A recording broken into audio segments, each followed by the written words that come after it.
श्रद्धांजलि देने का काम करो। लेकिन मोदी जी ने उनकी बात हंसकर टाल दी और सारे एमपी कहने लगे, एमपीओ ने ये सांसद को ये जवाब दिया दीपेंद्र हुड्डा को कि वो किसान मरे थोड़ी थी, वो तो आवारा थे, ऐसे ही मरमरा के वो कोई शहीद थोड़ी हुए थे। तो ऐसे किसान मजदूर को उन्होंने एक अपमान करने का काम किया। फिर उसके बाद जब विधानसभा का सेशन शुरू हुआ तो वहां पे विपक्ष के लीडर हमारे पूर्व मुख्यमंत्री मेरे आदरणीय चौधरी भूपेंद्र सिंह हुड्डा जी ने इस खट्टर सरकार से आग्रह किया कि आप विधानसभा में शुरू होने से पहले 2 मिनट का उन किसानों के प्रति एक श्रद्धांजलि अर्पित कर दो। लेकिन खट्टर सरकार ने वो भी हंसकर टाल दी और यही जवाब दिया जो मोदी जी ने दिया था कि वो किसान थोड़ी थे, वो तो आवारा घर से निकाले हुए आदमी थे।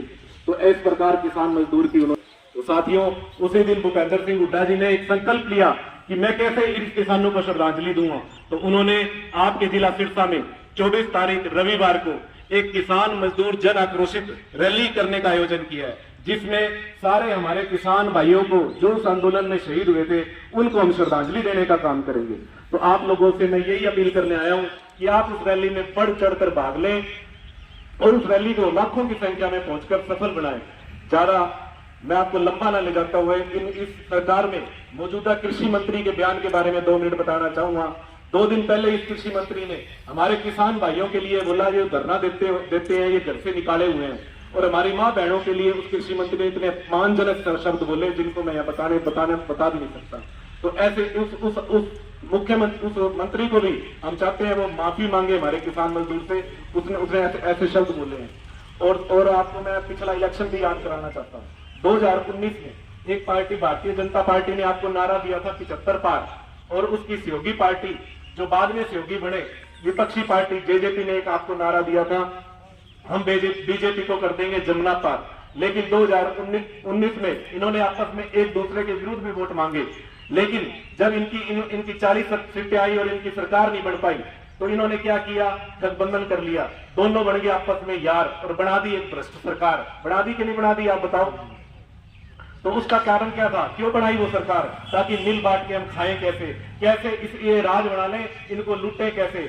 आज के वर्ग में आप देखो कंप्यूटर हमारे कर्मचारी सारे हड़ताल पर हैं, हमारे क्या नाम है अध्यापकगण सारे हड़ताल पर चल रहे हैं, हमारी डॉक्टर एसोसिएशन सारी हड़ताल पर चल रही है, हमारी आंगनवाड़ियां आशा वर्कर हमारी हड़ताल पर चल रही है, हमारे विद्यार्थी आक्रोशित हैं। पिछले 3 साल से एक भी भर्ती नहीं हुई, पिछले 4 साल से भर्ती नहीं हुई, और जो भी पेपर देने जाते हैं अपना किराया भाड़ा लगाकर वो पेपर लीक हो जाता है। तो इस भाइयों इस सरकार को उखाड़ फेंकने के लिए जो सिरसा की किसान मजदूर रैली है, जन आक्रोश रैली है, इसको कामयाब करो। ये रैली आपके सिरसा में भूपेंद्र सिंह हुड्डा जी के तत्वाधान में आयोजित हो रही है और ये आखिरी सील साबित होगी इस सरकार को उखाड़ फेंकने में। तो इसलिए मैं आपको एक चीज और बताना चाहता हूं, जैसे हमने हमारे एरिया से हमेशा क्या नाम है परिवारवाद का एक एमएलए जीत के जाता रहा है, रानी हल्का 2009 में बना था। हमने परिवारवाद को देखा है, आपने देखा है, आपने महसूस किया है, आपने परिवारवाद देख के यहाँ के लोगों ने उनको वोट दिया, लेकिन उन्होंने अपने परिवार को बढ़ाने का काम किया। कभी आपको रोजगार के लिए आपने वोट दिया, कभी आपने विकास के लिए वोट दिया, कभी आपने ये सोच के वोट दिया कि रानिया में इतना बड़ा अस्पताल बने जिसमें हमारा फ्री इलाज हो, कभी आपने ये सोच के वोट दिया कि यहाँ पे कोई कारखाना स्थापित हो और उस कारखाने में मेरे रोजगार मिले मेरे युवा साथियों को, ये सोचकर कभी आपने वोट दिया। लेकिन हमने उसको वो सोच करके वोट ही नहीं दिया, तो हमारा वो काम कैसे करेंगे। आज आदमी कहते हैं निर्दलीय विधायक को हमने वोट दिया, वो काम को नहीं करा। क्या नहीं करा वो भाई वोट काम को, ये तो बिना हरान वास्ते भी जिता दियो करेगा वो काम, वास्ते तो वोट दिया ही को नहीं कि हमारा तो छोरा रोजगार, हमारा तो छोरा न नौकरी लग गया, हमारा फ्री इलाज हुआ है, ये वास्ते तो थे वोट दिया ही को नहीं, तो काम को नहीं करे भाइयों।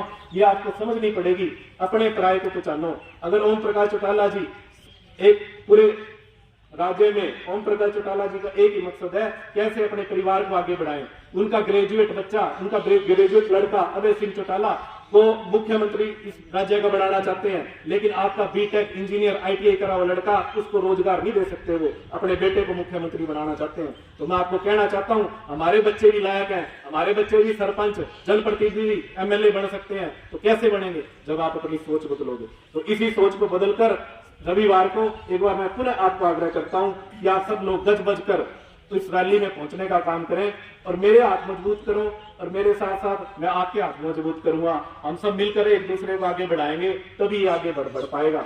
इसी के साथ आप सब लोगों ने मेरी बात ध्यानपूर्वक। नमस्कार जी। 24 तारीख की रैली के लिए न्योता दे रहे हैं, क्या समर्थन? आप सभी मीडिया कर्मियों का यहाँ पहुँचने पर मैं बहुत बहुत हार्दिक अभिनंदन करता हूँ कि आपने हमें इस छोटे से प्रोग्राम में आपने शोभा बढ़ाई। और आज का प्रोग्राम घोड़ावाली में आने का हमारे पूर्व मुख्यमंत्री चौधरी भूपेंद्र सिंह हुड्डा जी द्वारा 24 तारीख रविवार को सिरसा में एक किसान मजदूर जन आक्रोशित रैली का आयोजन किया गया है, जिसमें पूर्व मुख्यमंत्री भूपेंद्र सिंह हुड्डा और हमारे कांग्रेस के बड़े बड़े नेता आके किसानों की योजनाओं के बारे में बताएंगे। और जो किसान आंदोलन में शहीद हुए थे 750 किसान, उनको श्रद्धांजलि देने का भी काम करेंगे। तो इसी के निमंत्रण देने के लिए आज मेरा गांव है, ये मेरे पैतृक गांव हैं सारे, मैं इनको अपना घर ही मानता हूं। तो आज मेरा पहला दिन है, तो मैं अपने घर से शुरुआत कर रहा हूँ और फिर पूरे रानिया के सभी गाँवों में मैं निमंत्रण देने जाऊँगा। रैली में कितने लोगों को पहुँचने को निर्देश जा रही है? पूरी रैली में 1 लाख से के लगभग लोग हमारे वहाँ शामिल होंगे, जो सभी किसान मजदूर और किसानों को जो शहीद किसानों उनको श्रद्धांजलि देने का काम करेंगे। और हमारे रानिया से ज़्यादा हम कोशिश कर रहे हैं 25 से 30 हज़ार आदमी इस रैली में ले जाने का काम करेंगे। कितने गांव का दौरा कर लिया सुबह से? मेरा आज पहला दिन है, मैं 4-5 गांवों का कर लिया, 4-5 गांव अभी और पेंडिंग है। और हमारे कल से रानिया के सभी 80 के 80 गांव और हर डाणी में मैं जाके हर घर में जाने का मेरा उद्देश्य है, ताकि मैं ज़्यादा से ज़्यादा लोगों को इस रैली में पहुंचा पाऊँ। रानिया हल्के से कितनी जनसंख्या पहुंचने का अनुमान लगाते हो? मैंने आपको बताया ना, 25 से 30 हज़ार मैं यहाँ से किसान मजदूर मेरे सभी भाइयों को ले जाने का काम करूँगा। जैसा कि आपने बताया 4-5 गांव अभी तक आप कर चुके हो, क्या रिस्पॉन्स मिल रहा है? बुजुर्गों और क्या नाम है युवाओं में बहुत जोश है, और उनके अंदर एक इस बेदर्द बेहयास सरकार के खिलाफ एक आक्रोश भी है कि इन्होंने कैसे उन किसानों का अपमान करने का काम किया। पहले तो वो कानून लाए, फिर उनको हटा दिया, लेकिन हमारी उसमें एक छोटी सी हार भी हुई है। उस जीत के पीछे एक बहुत बड़ी कुर्बानी है जो 750 किसानों ने दी, उनको इस सरकार ने अभी तक शहीद का दर्जा नहीं दिया। तो इसलिए गाँवों और मजदूरों में और किसानों में एक, और ख़ासकर युवा वर्ग में जो हर रोज़गार के प्रति अपना भविष्य देख रहा है, जिसको 9 साल से कुछ भी नहीं मिला, और क्या नाम वो भी पूरा आक्रोशित है। और वो सब चाहते हैं कि हम रैली में पूरे जोर शोर से आएंगे, उस रैली को कामयाब करेंगे और किसानों को श्रद्धांजलि देने का काम करेंगे। अभी हाल ही में 5 राज्यों में चुनाव हुए, जिसमें 3 राज्यों में बीजेपी ने जीत हासिल की है। क्या लगता है इस रैली के बाद हरियाणा में कांग्रेस को अपनी जगह बना पाएगी? देखिए, मैं आपको बताऊं, हरियाणा और किसान आंदोलन में हरियाणा और पंजाब का किसान सबसे ज़्यादा सम्मिलित था। तो वो ये सरकार चाहती भी है कि हम 3 राज्यों में अपनी जीत दिखाकर क्या नाम है यहाँ के किसानों को प्रभावित करें। ये रैली ही साबित करेगी कि असली किसान मजदूर गरीब कमेरा वर्ग किस पार्टी के साथ है। इसीलिए ये आखिरी कील साबित होगी। ये रैली भूपेंद्र सिंह जी हुड्डा द्वारा, दीपेंद्र सिंह हुड्डा जी द्वारा की जा रही रैली आखिरी सील साबित होगी इस खट्टर सरकार को उखाड़ फेंकने में। डॉक्टर